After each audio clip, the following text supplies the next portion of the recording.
All right, welcome back. Day three. Day three, we're going to talk about Look Development and Deliverables. During the morning storm, I wrote a PDF. Well, I wrote a document. I don't know if it's been turned into a PDF. It is an explanation of the round trip or the render path. So it's a 2-page document. It should get you on your way to render the work that you've done, and we'll leave that lesson to your reading. It's also in the manual. You can find that all yourself. So we will concentrate instead on look development, also known as the old grasshopper's bag of new tricks.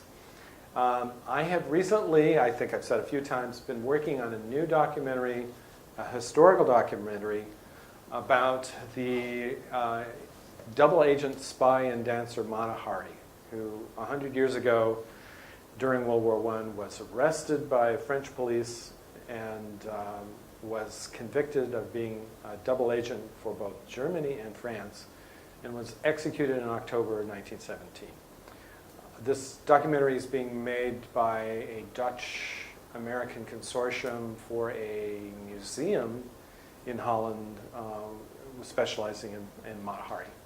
And the hopes for this film is that it gets an American launch in the fall and then hopefully international. I've been in meetings with 2 directors and 2 editors on that project who've wanted to turn the film into something that has a bit of a period look. So I have a few examples of that I can explain how we developed and devised a strategy. But we will begin with, we'll take a look at that first. And I'll just step through it quickly.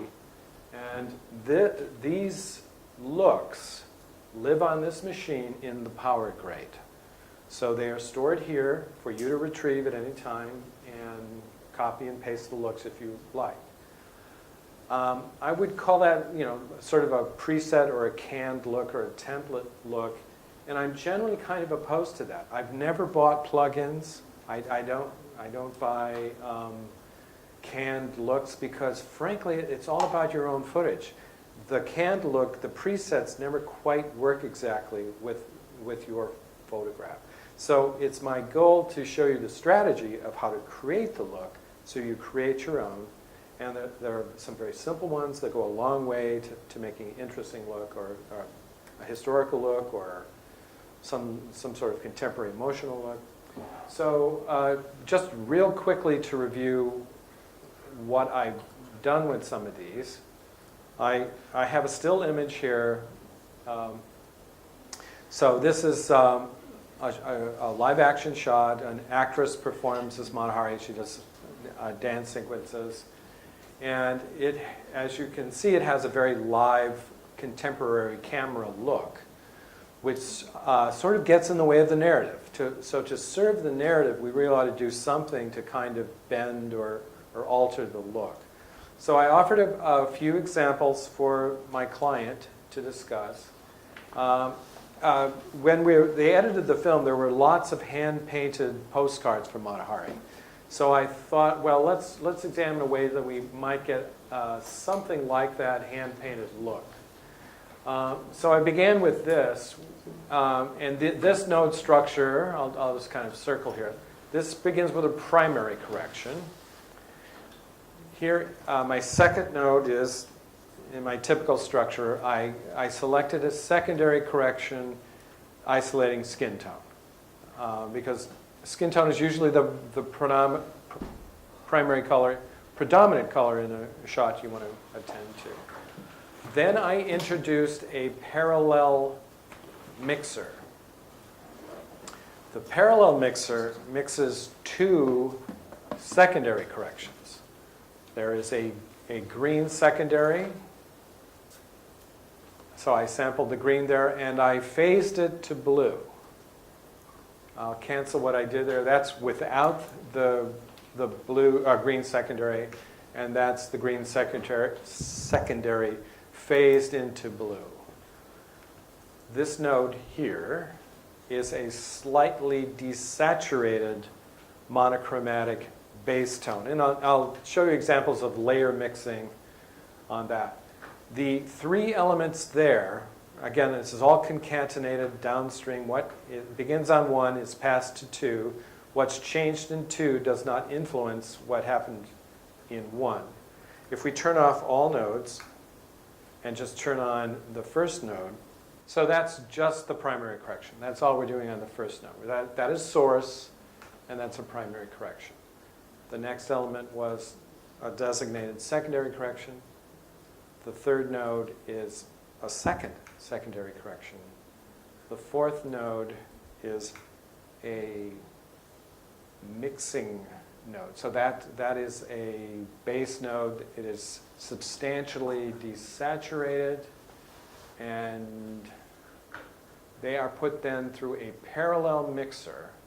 You find the parallel mixer under nodes, add parallel node, and then that usually starts with 2 node inputs. You can add an additional input. If I had my traditional mouse. Anyway, it's over here. You would add your third input there. Then they are mixed to one output. That output now is passed to two outputs here.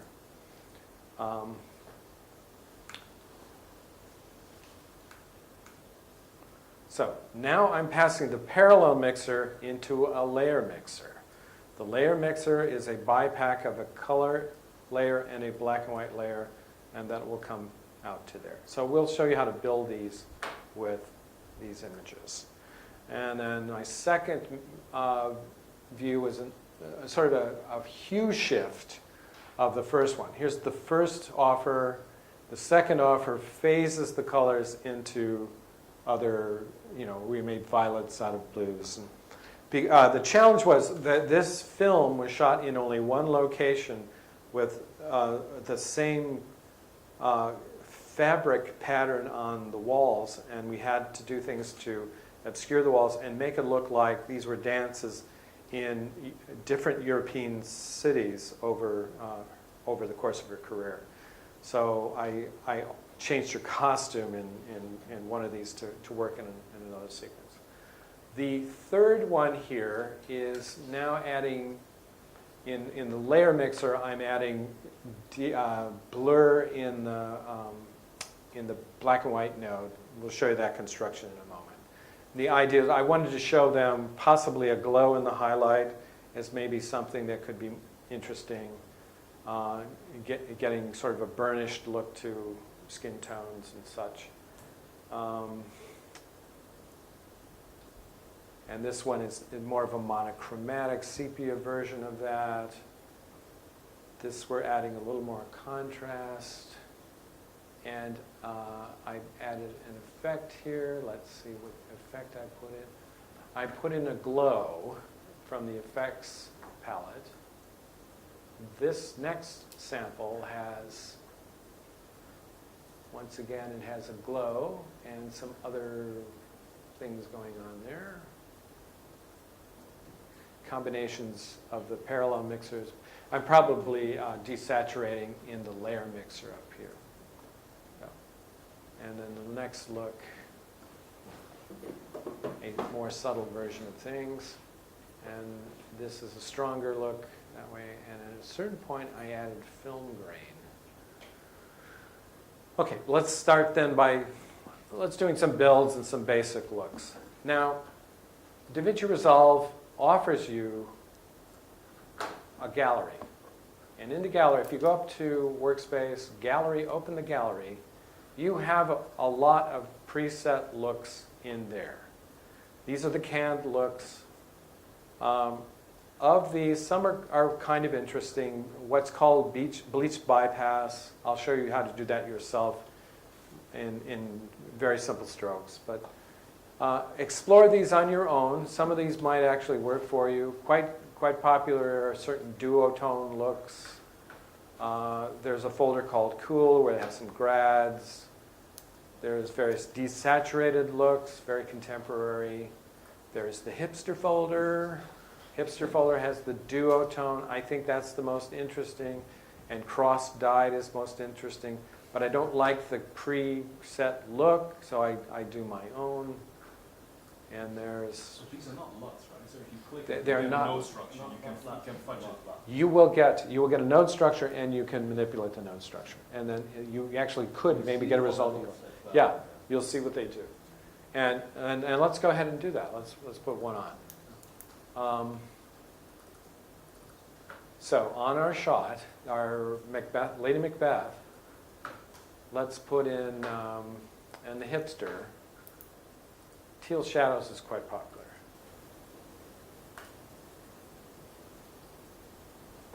Okay, now it'll respond. So this applies the duotone look to that. I mean, that's, you might find some of these interesting to start with. It gives you a node graph. You can explore what it did. It doesn't label which node's doing what, but will tell you you've got a parallel mixer in there. So let's put the duotone back on.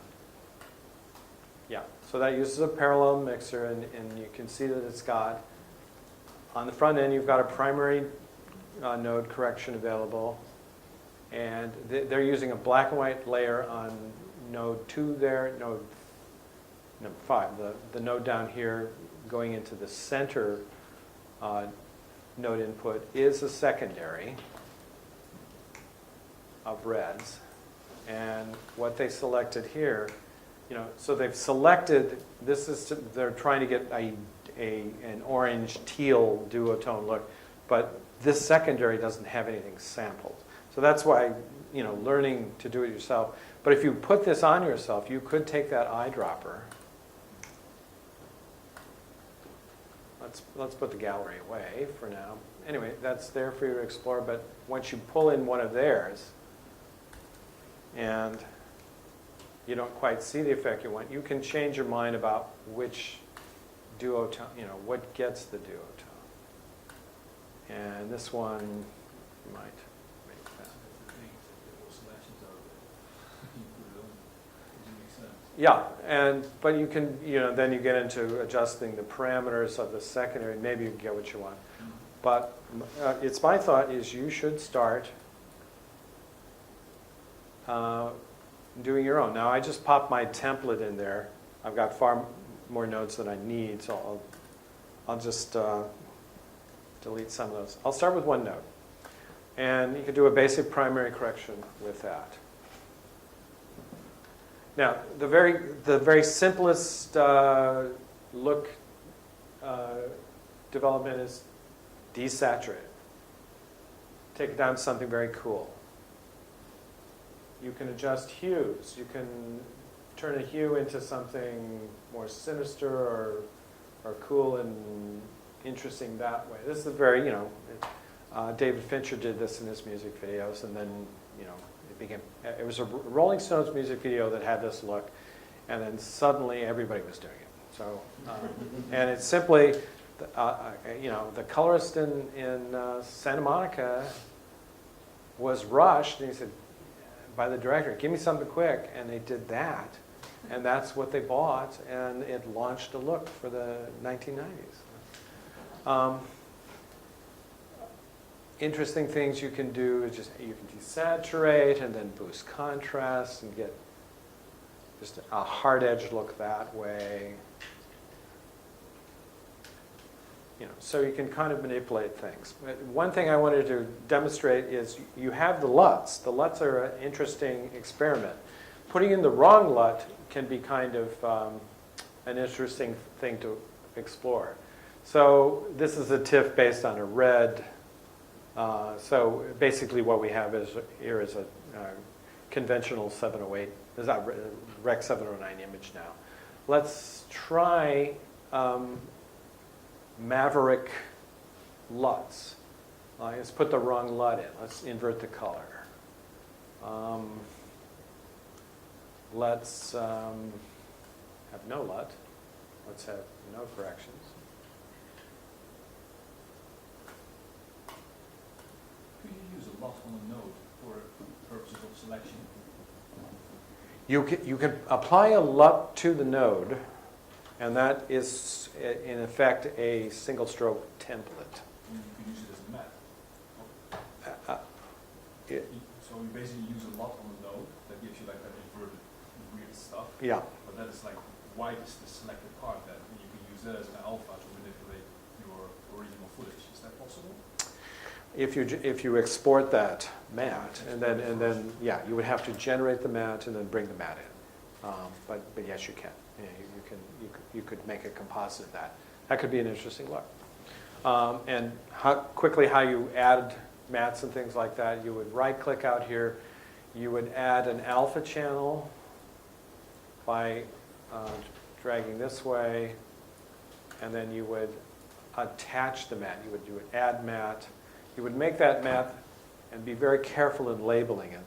It has to be the same node as the same name as the clip that you're, but then, It has to be in one file. right, and appended .m. So it's like shot one, the mat is shot one .m, or space m. It doesn't do that automatically. No, you have to name the mat. Yeah.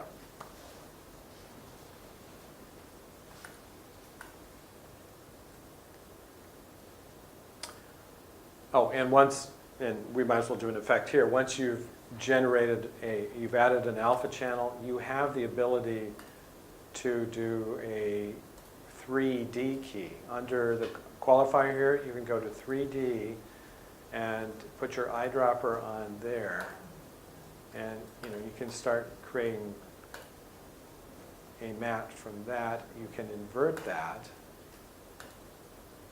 Obviously, this is probably the wrong. But if you had a green screen, for example, then you by adding the alpha channel, I've got on another timeline here those effects. If we've got a bit more time, I'll show you compositing with effects. Okay, so once again, experiment with LUTs. I found the film LUTs kind of interesting. And they are under 3D LUT, film looks. Let's apply the Fujifilm Daylight 65 look.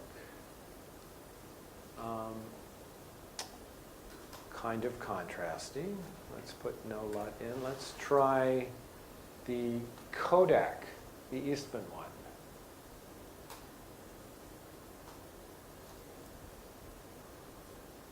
Kodak D55. These were much more successful on the Oscar documentary footages. Let's go back to Mata Hari, Unmolested. What happens to her if we put the Eastman look on? Film look, Kodak D65. I mean, it kind of looks a bit like what a film print would do. Anyway, so one idea is to get in there and explore with LUTs. Perhaps a LUT may give you a result that's an interesting deviation. I always kind of like the airy LUT. Perhaps too strong with that. But you could alter the hue on that. And how about preparing the original shot before you put a LUT on? Because you see how contrasty it gets. Do you then flatten the image first and then put the LUT on? And see No, do it after you put the LUT on. Right. See what the LUT does to it, and then counteract the LUT. Yeah. Scopes. Hello, scopes.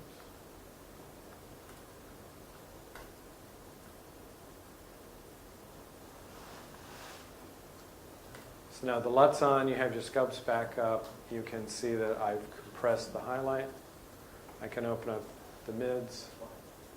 I can open up the curve editor.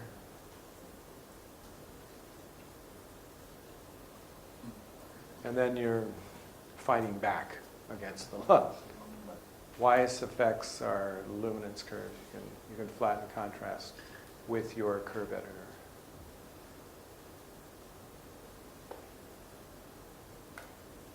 And is there a way, if you work with LUTs, to split the difference?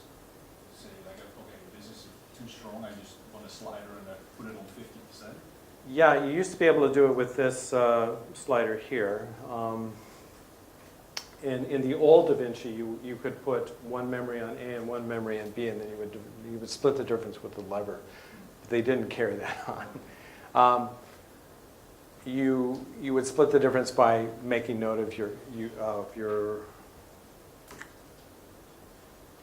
parameter values. So I'm storing this to memory 2.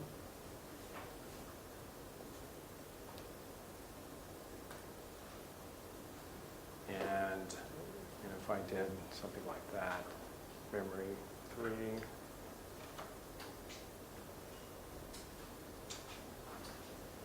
And then look at my values here. So memory 2, I'm doing a couple of points difference in gain.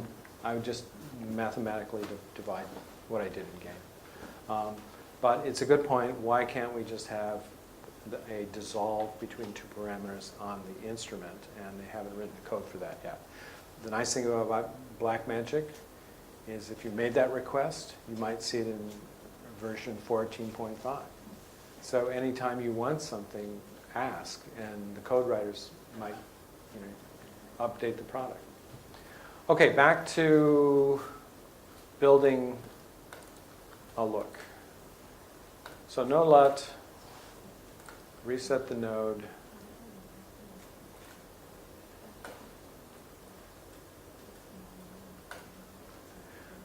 Let's do a layer node mix. This is very popular, is what's called the bleach bypass look. What that means is from the film days where at the lab we would you wanted to keep the silver in either the negative or the positive. So you bypassed the bleach tank. The bleach took the silver out of either the negative or the print and left only the dye. And in like reversal or positive prints, that allows more light to pass through a film strip. It was the Charge of the Light Brigade in the 1960s in Britain that launched the first use of the skip bleach look. Very good results were done in Rome at Cinecittà by Enrico Rossi, and they named the process after him. It was called ENR. And then in not the 90s, the early 2000s, a chemist at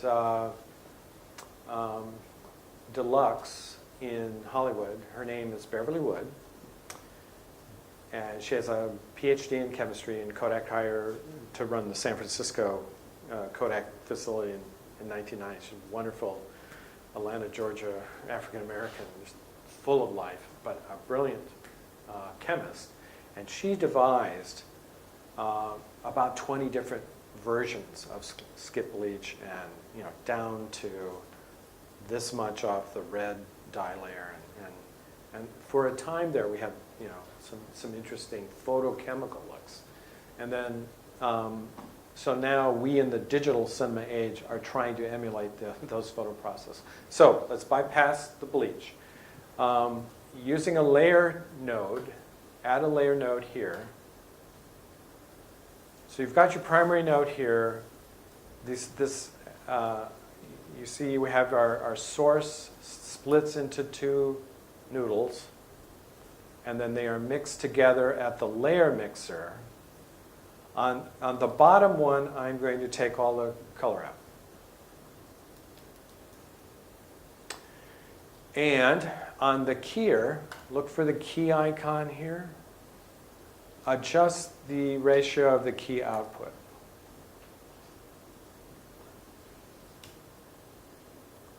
That's a 50-50, a 50% color, 50% black and white. Oh, this is another way to do it. Yes, yes.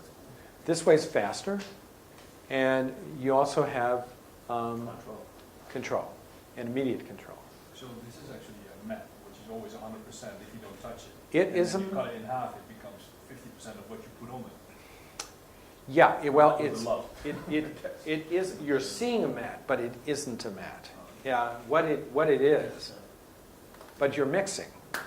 You're mixing a monochrome version. Yes, it's a bipack. It's a bipack. In fact, You are strengthening the blacks. like Right. like the bridge. Right, right. So when we have this, I'm going to take a still, we'll put it in the power grade, and we will label the still BIPAC. Yeah. So, and you can vary the amount. You could, gain is at is 1. I like to do like a 25%. So this is the result. This is bypassing it. So that's our source. And now, once you've got these two elements, you can experiment with the bottom one. You can add more density to it. What do you mean with density? Density- You did it a couple of times. Density is also opacity. So Opacity. let's call it opacity. Density is a film term. Yeah. You know, you have a denser negative, or you have a more opaque image. So, you know, in the modern age, it's called opacity. Yeah. And because in Alex Herkman's book, he also talks about density. And I'm like, Yeah. Yeah, he's from mine. But yeah, let's say opacity. Yeah. Usually in film terms, that more density means more detail, more color, much more. Because you Deeper got blacks. thicker, Yeah. thicker that, Yeah.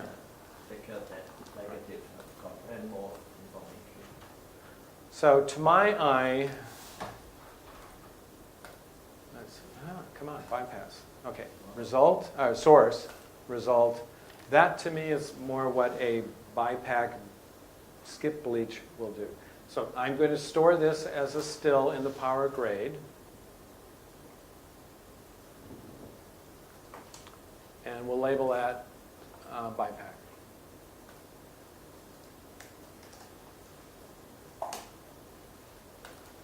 Now, building on that, another thing you can do with the BIPAC is diffuse the highlights a little bit. So let's take our gain back to 1 unity, so we're seeing what we're working with. I might select the curve editor and choose to bring up highlights and put more opacity or density to the other areas, the rest of the grayscale. Having the Macbeth chart up there, you can see which zones of the grayscale are being affected. And then turn on the focus tool and then diffuse that. Then go back to your here and change your mix-in. So then you've got kind of a diffused highlight BIPAC. Let's call that diffused BIPAC. So we'll store that in the power grades, and you can retrieve that sometime on your own. Change label, diffused BIPAC. And while we're on this, let's do one more thing where we actually bend the curve. Unity on gain. So we've got our curve editor here.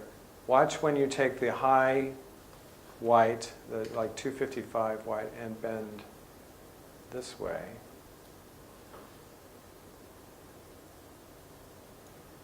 You're counteracting. You can get kind of a nice glow going with this. The combination of low whites brighter than high whites and defocus, and then mixing through the layer.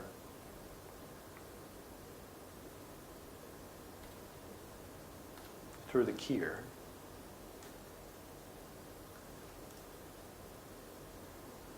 So that's a way to achieve glow on, I've done it in certain films where we had to jump back in time, or somebody was remembering an event. And we'd worked on a documentary about the war in Rwanda, and a witness is talking about a time when our village was taken over. So we added the glow to connote memory. It could mean something else. If it's cast with a cool color, it worked in a horror movie we did.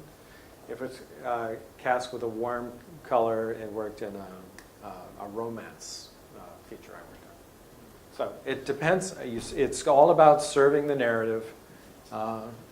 See if it works with the narrative. I'm storing this, and I'm going to label it Glow Diffused BiPAC.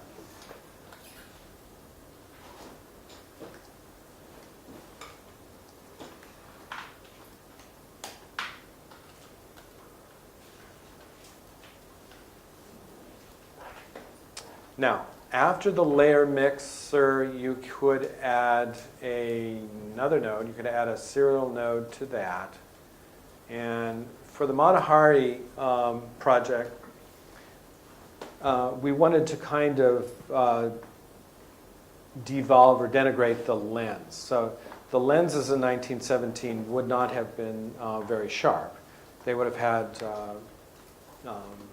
distortion, and what I thought would emulate that look was using the open effects, and I brought in a box blur.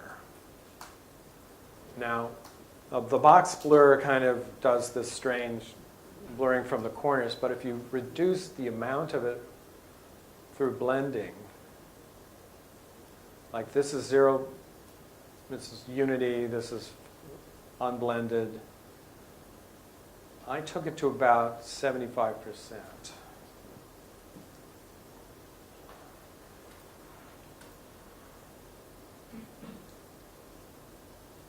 So you can see in the combination of the diffused white that we did over here, this adds yet another kind of lens-like distortion. Everything is stored as stills, and you can experiment with these, see them another time. So I would label this in our store as effects blur.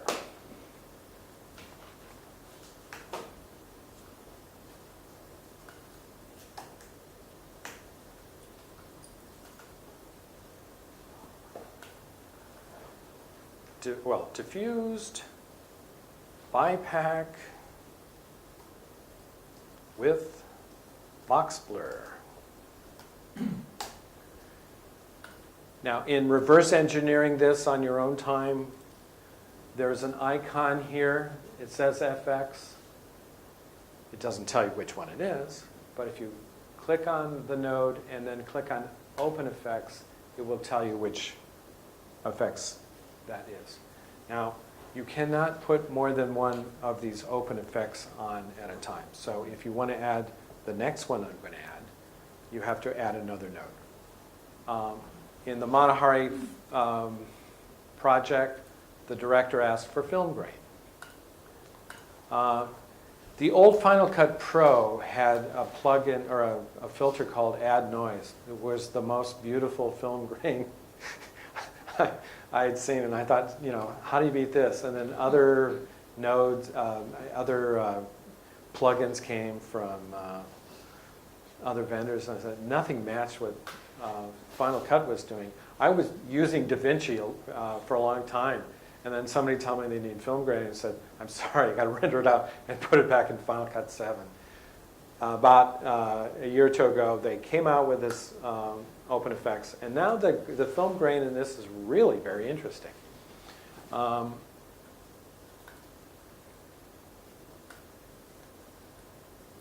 Now, everybody in this room is born in an era when the film look actually means something, but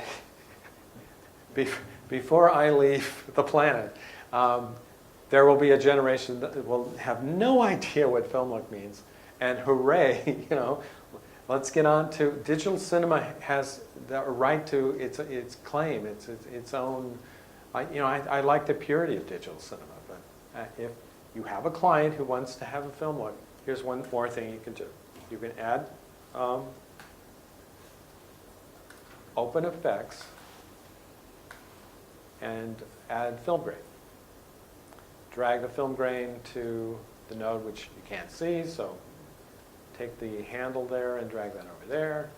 Put film grain on that, and it defaults to 16mm overlay. It is a keyer. It's a key that can be affected. I'm going to put on the Super 8 film grain because it'll be easier to see it. For a moment, I'm going to turn off my box diffuser.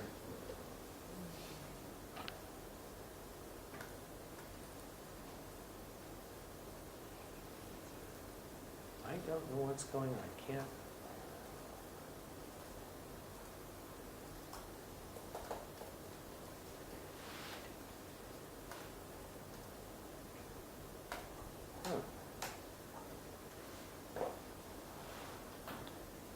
Now, I should be able, with a hotkey, to disable that node.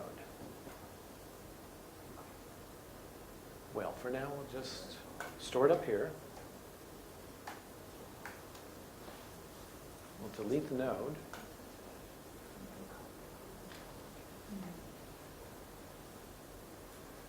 Okay, so to show you what...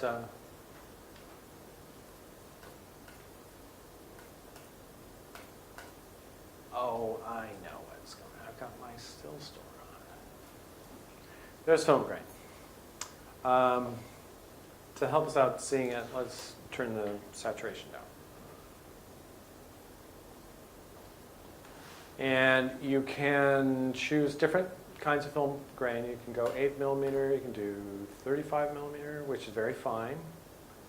And you can go with different speeds. That's 35 millimeter 400T. You can pick a 35 millimeter reversal. It's not showing the keys so well, so I'm going to go back to the crunchiest 8 millimeter.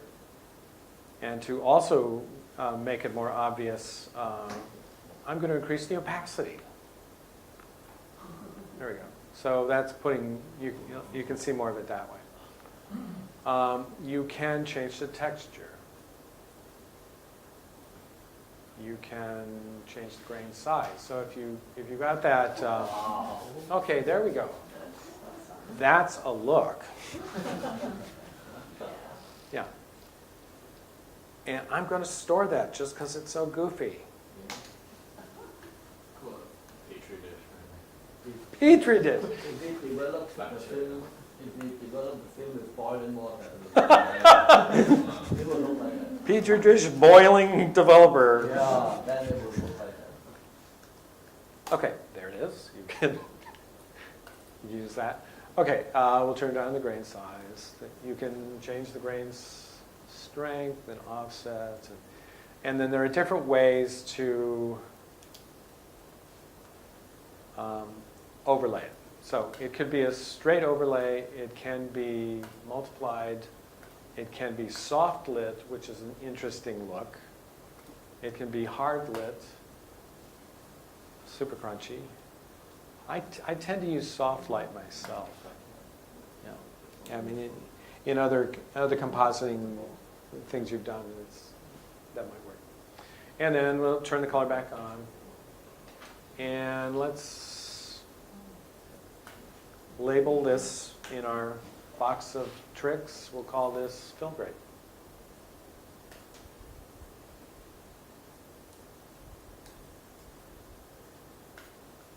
So does it have the layer mix? Does it also have all those different composite types? Or is it? It doesn't, but there he mentioned a good. There's one node that has that. I thought it was this one. Yes. So if you right mouse click on it. On the layer mixer? Layer mixer, there should be. Yes. Or it's the other node, I don't know. No, the layer mix itself. Yeah. Has it. Composite node, yeah, there you go. The same soft light. Yes, you have them all there. Let's do something. Let's put a soft light on it.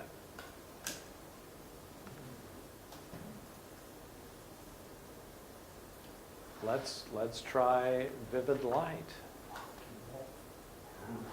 That's a look. Let's call that stained glass.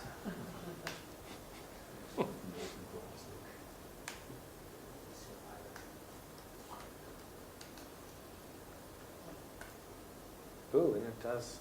I'm not moving. Oh, it is moving. It's interesting. So when you activate the when you play it, it can get interesting.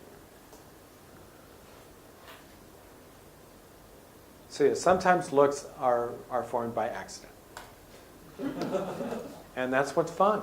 So experiment. Let's go back to my template. Oops. On this one. And let's explore what we could call a cross-process look.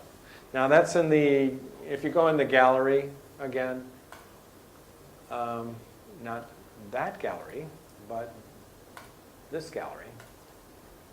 Under the looks, there's one called cross-process. I think it was in Hipster. Cross-dye. Yeah, boy, it doesn't do that. Apply grade. Not bad, kind of interesting.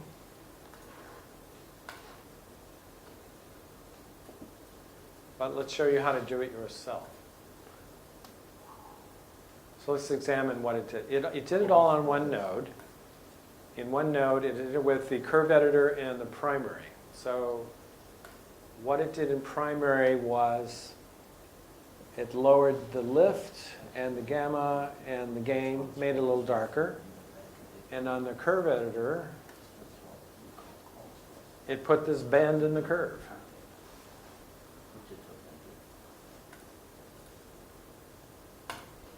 Okay, but let me show you how.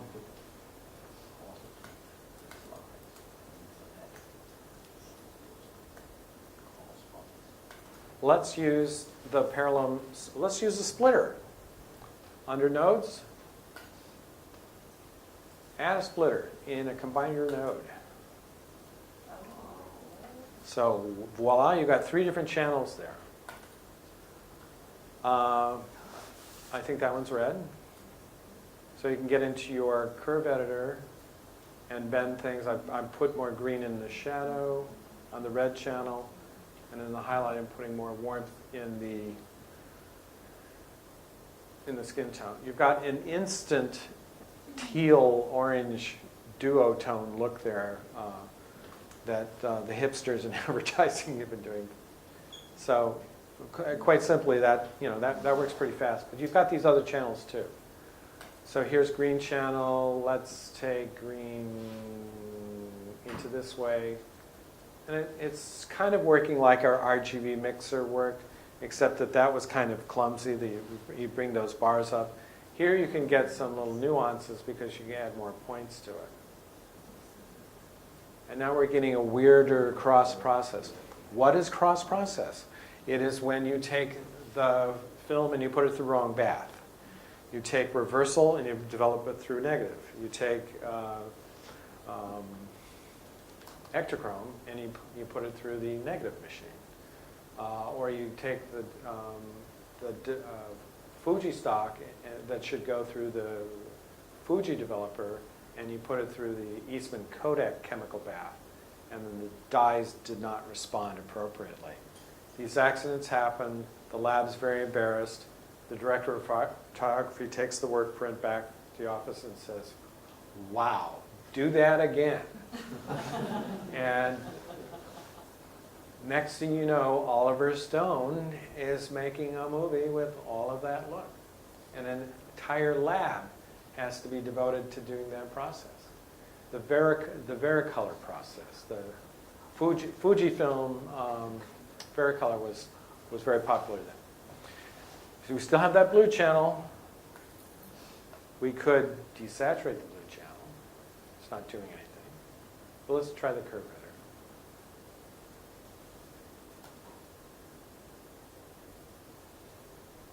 editor. And what I'm doing there, bending down here, I'm introducing some sort of interesting yellows and the whites and such. Let's label this cross-process.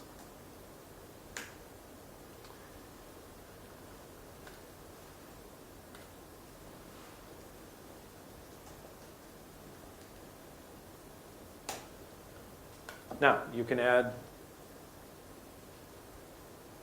I think it was Ann that asked me this the other day. Can you take that as one node and then group the node into one and then add another group?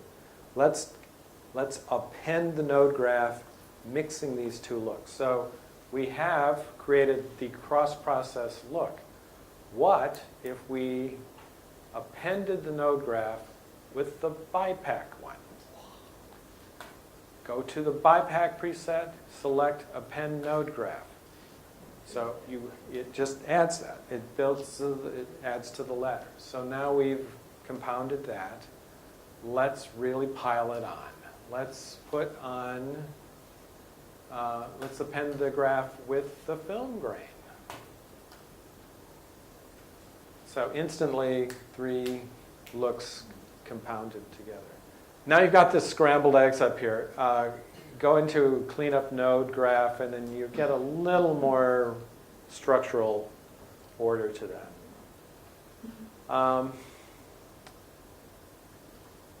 Let's get a moving picture up here. Okay, I'm going to store this as Gary's Pig's Breakfast.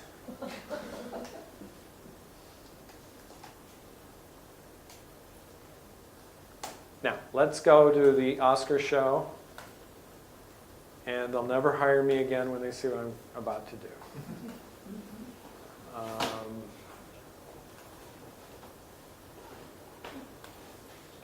Okay. Now, I was thinking that LUT might do it. Let's try adding the LUT, the film look LUT, film look Eastman Kodak D65. Don't like it. I'm getting a sad face. Okay, undo that. Let's put on Gary's Pig Breakfast from the Power Grade. It's this one. Yeah, Gary's Pig's Breakfast. And when you play it,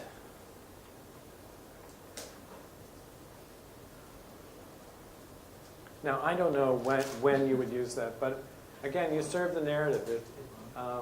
It's all about if it makes sense. But why I wanted to be on a moving image was to show you how noise reduction can contribute to looks. You need the licensed version of DaVinci Resolve to do your noise reduction effects. Now, once again, the noise reduction, I'm going to use my noise reduction node over here. Click on the star. A whole lot of noise reduction through spatial does a lot of blends pixels quite smoothly.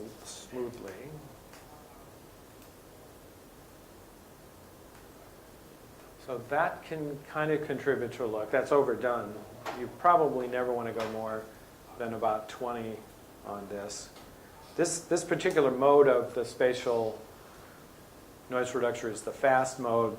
The better mode does more calculation of the blending.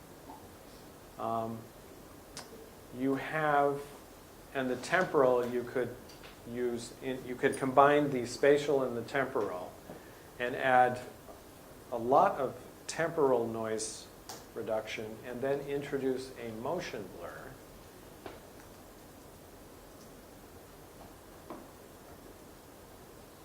And that needs to cache.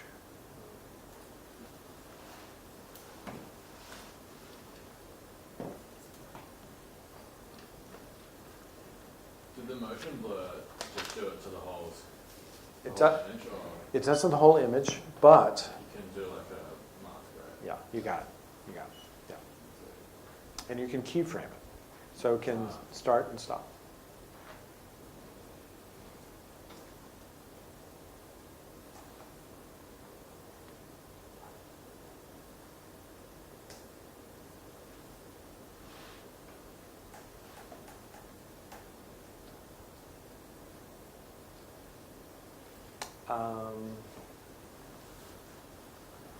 What else? Let's review if there are any more interesting effects.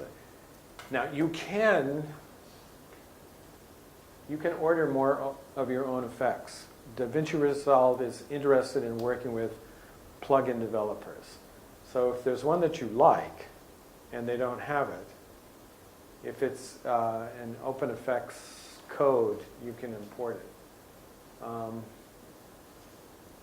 I don't necessarily like a lot of these other looks, but again, you drag the effect to the node, you open OpenFX, and then you have the parameters you can work with.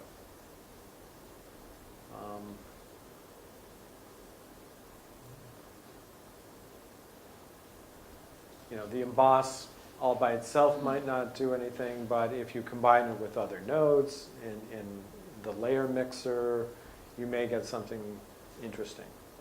So, oh, just a very basic. Let's go back to my other timeline. Like just a simple sepia. People think they have to import a plugin for that, but it's very easily made. So we'll go to the ends of the timeline here.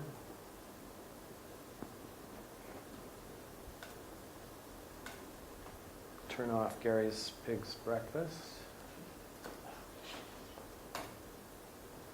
And so to make a ordinary sepia tone, it's just two nodes. And your first node on primary, take all your saturation down to 0. On the next node, doesn't have to be called secondary, but on the next node, go to your primary wheels and drag all of those over into orange,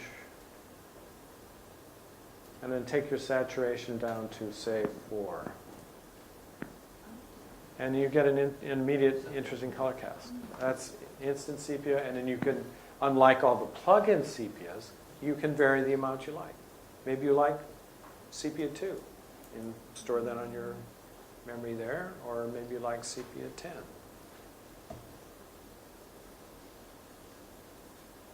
And then you can discuss with your client which one you want. I like sepia 2 myself. And then with the hue control, which is this unlabeled knob here, but this labeled parameter here, you can spin it around. And then you can get the color of money, color of water, and once again, you could do experimental things like, well, let's put that invert color on there again. That was done with a LUT. Oh, I also wanted to show you subverting the LUT, using a LUT inappropriately in another way. So no LUT there. Why don't I store this as sepia? I shall.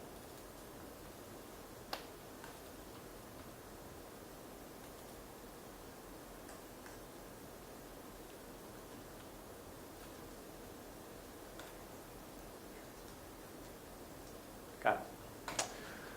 Okay.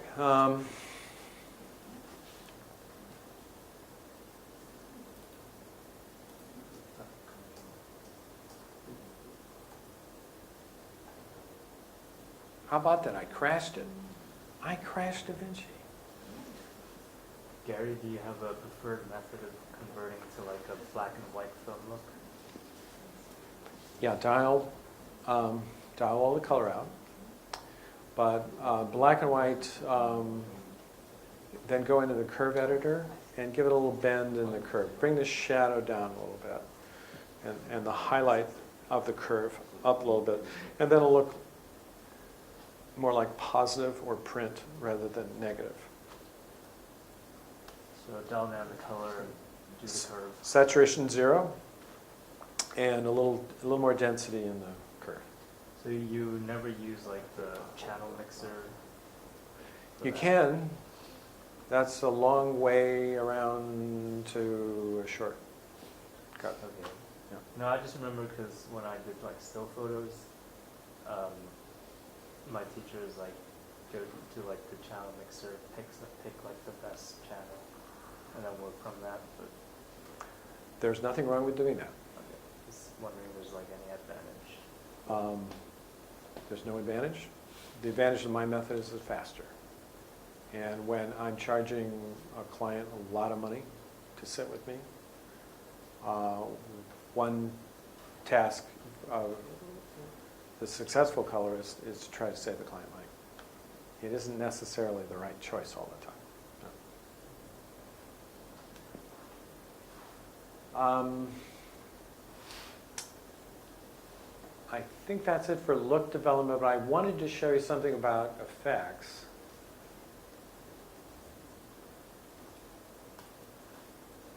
Although I don't recommend using DaVinci for effects. I think, After Effects is a better product for that. But if you're on short notice, you can do your own green screens. Okay, so what we have here, you had mentioned a different way of mixing, and you found it with the layer mix. Another thing that could be done is you can do composites in the edit mode. Let's go back to... Well, because they're trying to make DaVinci into a competitor. They bought Fusion. They're upgrading the Yeah, Fusion. I've tried Fusion. No, not it's- yet. It's confusion. You're right. So let's take this and double it. Let's find this in the media pool. There you are. Add track.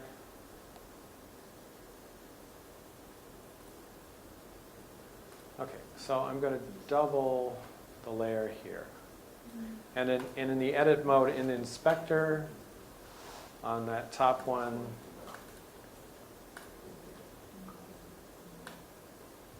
you have the composite mode again. You can do a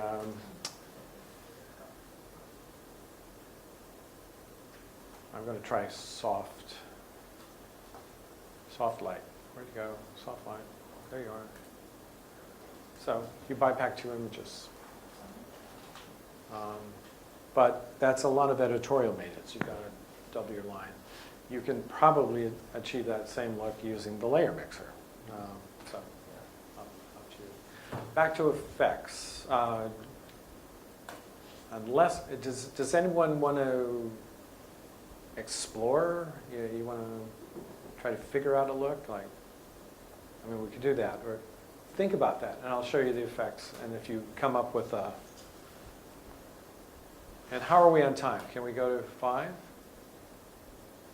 Or do we get kicked out of here? Okay. All right. Well, I will shut up at 5. Okay. Effects compositing. All right. So this was a green screen project. Client is a corporate video I worked on. They gave me a background plate and a green screen. So you don't see? Oh, I must have a third layer. I must. I don't. Disable? Okay, background plate, foreground plate,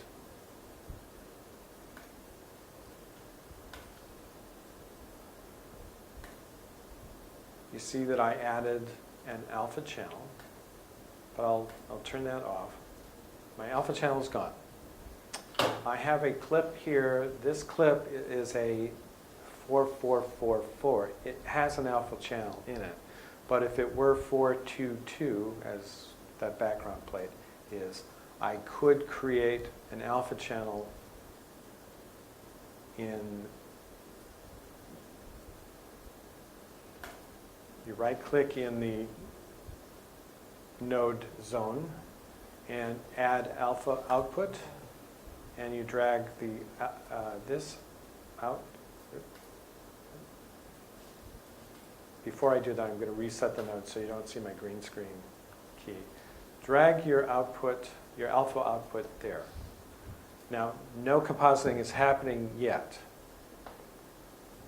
Let's make sure I turned on that background. Turn that background plate back on. So we will cut through the green screen using a 3D keyer of the secondary. So here, go to your secondary mode, select 3D keyer, click on green, drag that across, get more green samples, maybe more samples here. Then down here in selection range, invert the key. And once you have the keyer, you could then add an additional node. And in HSL keyer, you could sample that green screen green and clean it up a bit. But let's do it with this one. So on my first node, my 3D keyer, I'm going to adjust clean white and clean black. So clean black is opening up a bit.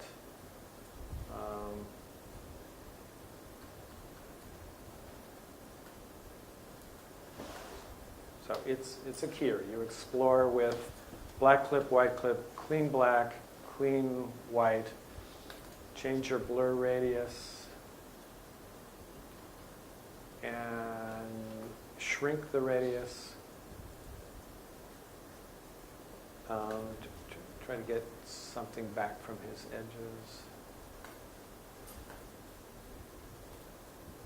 Oh, I've overdone it. I'm going to trash these additional keys that I made. Trash. So I'm down to one. Put that back on. And then you have a D-spill. D-spill will get rid of the other greens that you didn't get. I'm canceling my clean white, black white. See if I can form a better key. So D-spill did better work than my fiddling. Maybe draw a garbage net first, and then have to like clean all the stuff that you don't need. Yes, yes, and that is what the effects compositor did. And you could do that with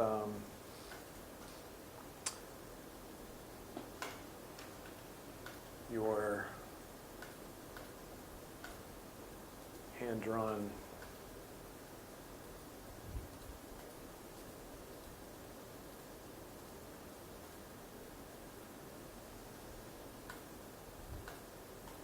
oh well, I'm not so good at that.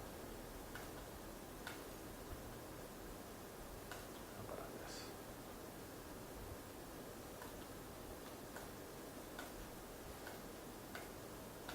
No, well, if you know about GMATs, you're better than me. I'm not an effects artist.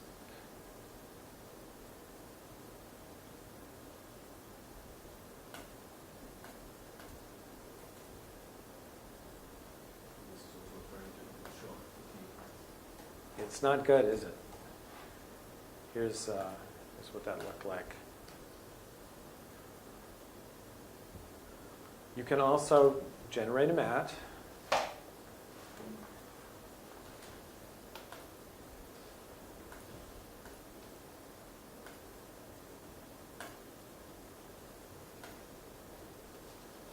And then, as we were talking about before, if you make your own mat, oh, it looks like I did. Here's my external mat. So I added the alpha output, and then I attached add mat. I attached the shot one mat. And that's an external one. I made an external mat. You have to load it in the media pool first, Yeah. and then you find it if you go to add map. Yeah. Right? And you know what's really dumb is if I did one here and I had 300 mats there, and the scrolling that was miserable, and I couldn't type by spotlight. So I should have complained. I should have written to DaVinci and say, you know, Make that easier. Please, give me a spotlight on it. So yeah, again, anytime you use the tool and you wish it did something that, well, I can do this in Adobe, that really gets them. You know, if you want results, say you could do it in Adobe. Well, I think the long plan is to maybe integrate Fusion with DaVinci. Yeah, well, that was Blackmagic's plan. And It's it, 10 years from now. it's, yeah. How are we doing? Do we have questions? I just had a more general question,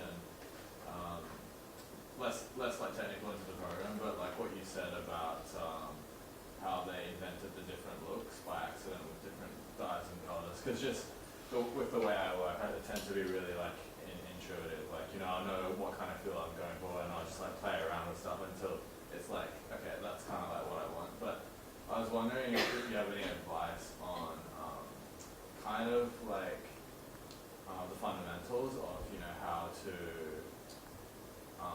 maybe it's like starting with some of those looks, like, you know, the process look or whatever, to kind of like know how different combinations can actually achieve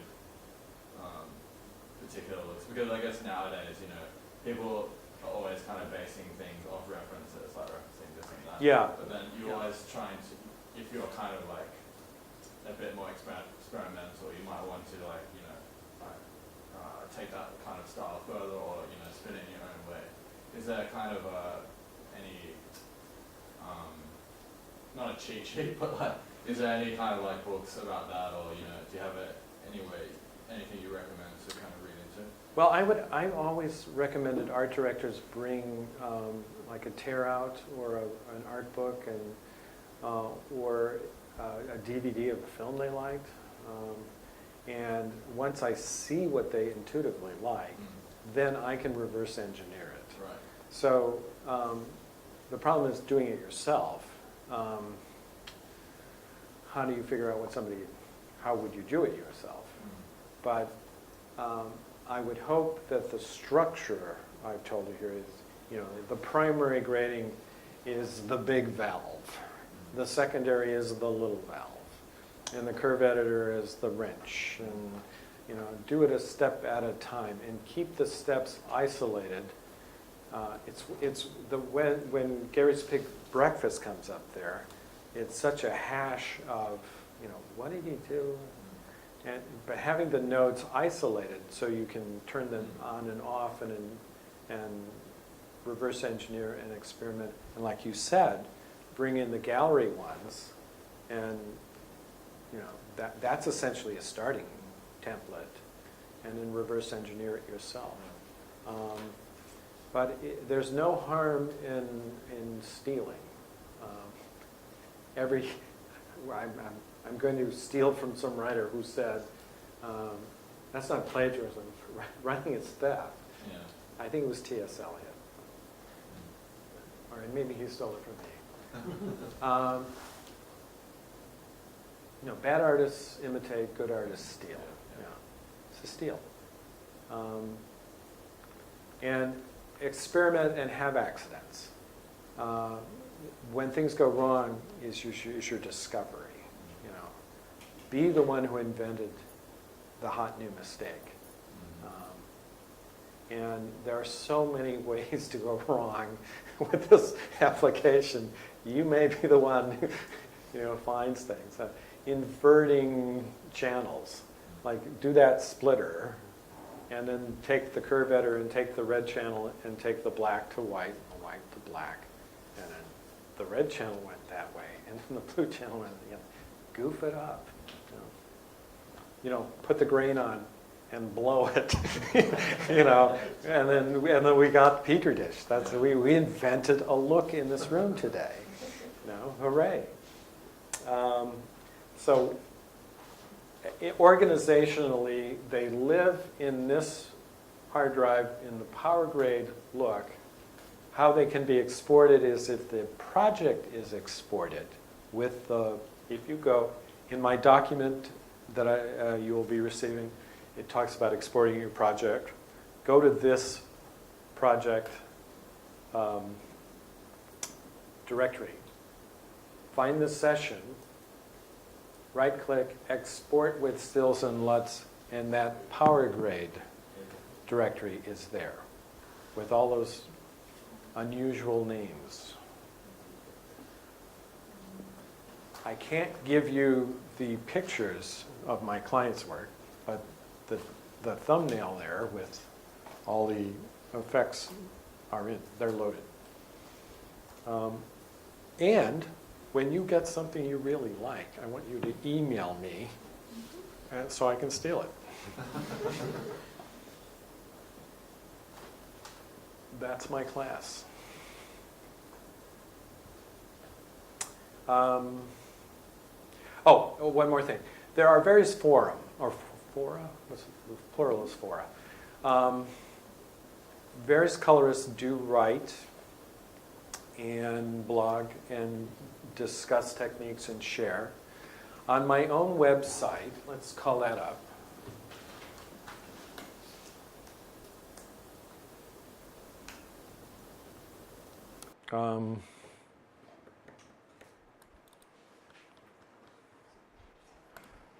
It's my name, GaryCoates.net.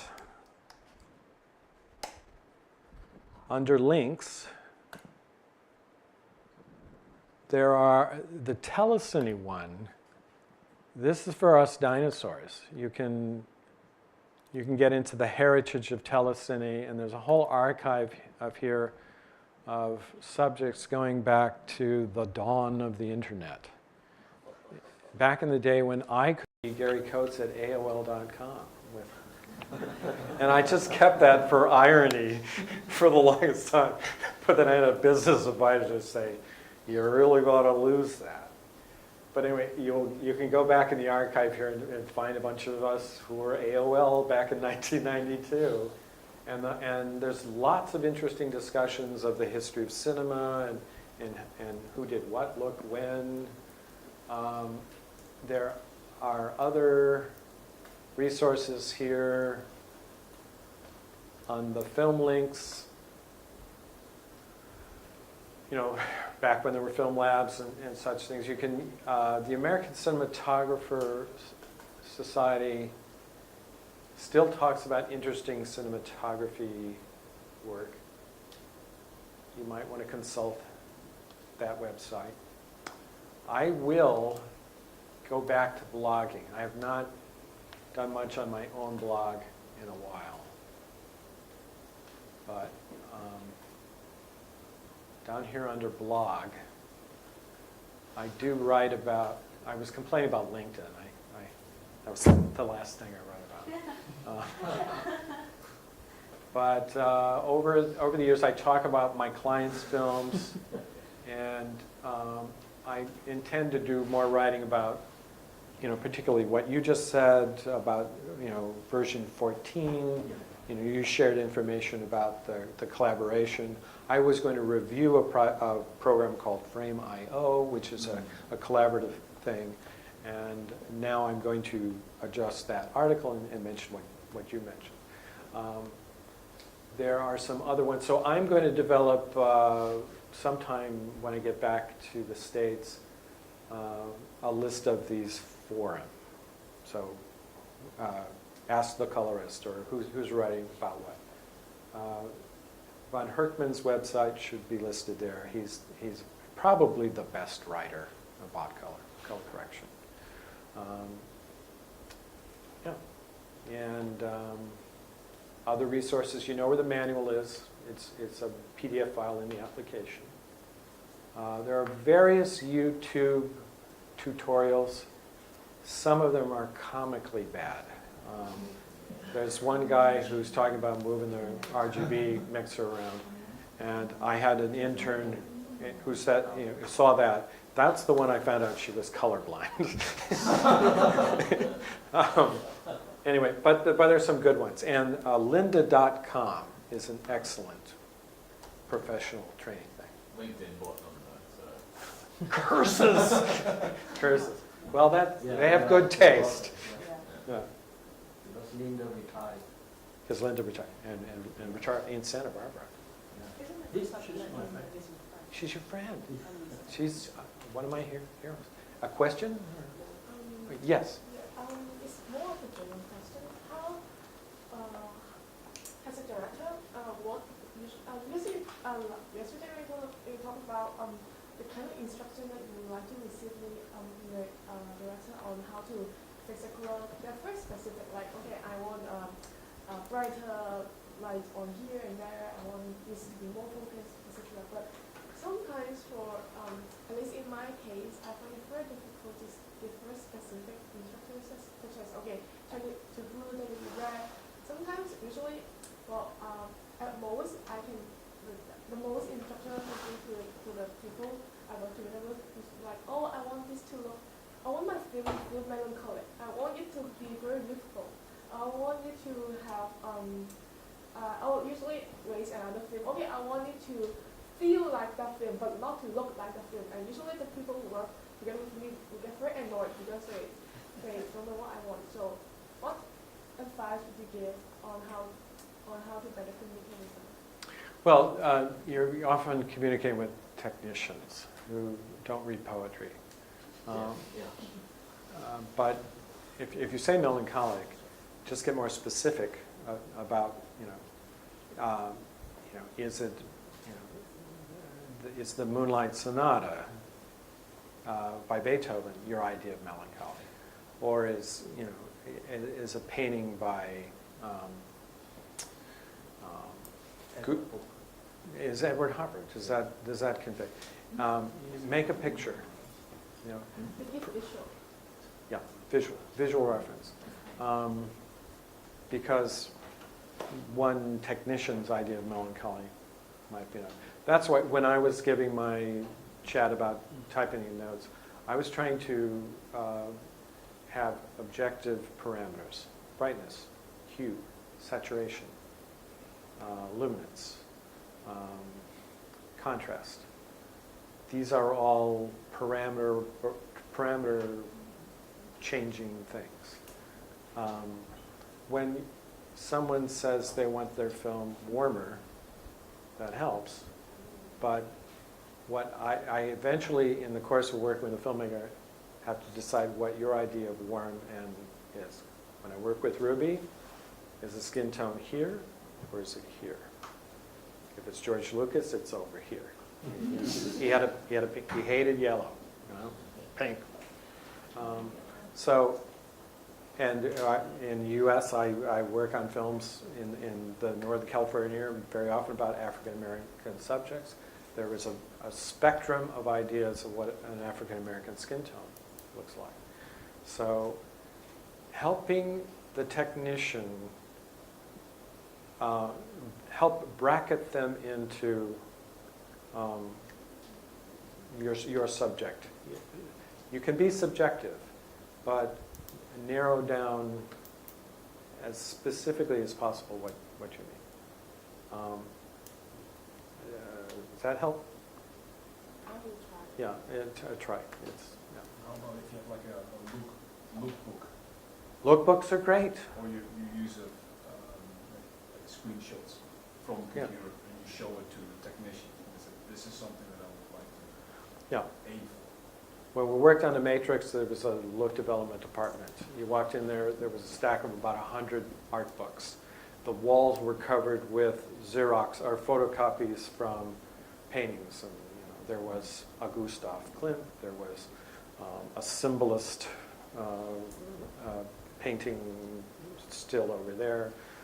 There were masks from Kabuki theater. There was lots of Japanese comic book. And then from all of it, they took an eyebrow from that, and then they developed the look of the Smiths in Matrix. So you can start broad as possible. Throw a lot of ideas out. As long as you have a singular idea yourself, that's the best thing. Know what you want, and then eventually, they'll arrive. They'll find it. As long as you, it's the director who doesn't know what they want that will never find it. You had a question. Yes, I have a question, practical question. Before I learned DaVinci Resolve, we usually do editing in Final Cut Pro. If there is a film compositing we do it after effect.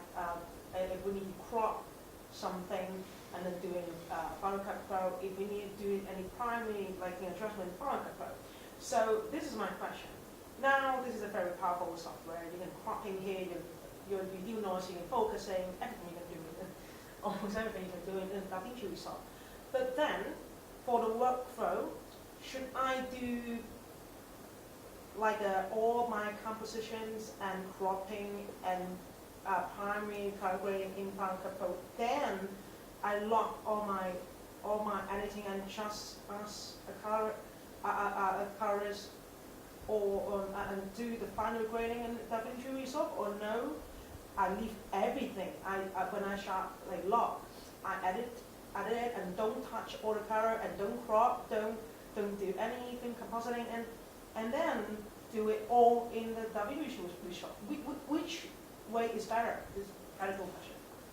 Yeah, I had a project that was done by a woman in Final Cut 10, and she did very elaborate composites. It was about Iranian prisoners, and it was like 5 or 6 layers of images. And she did her own corrections in Final Cut 10, and then handed it to me. And everything was, and it came to me via XML. I wrote the document you should receive on the round trip method. So going from Final Cut to Resolve through an XML.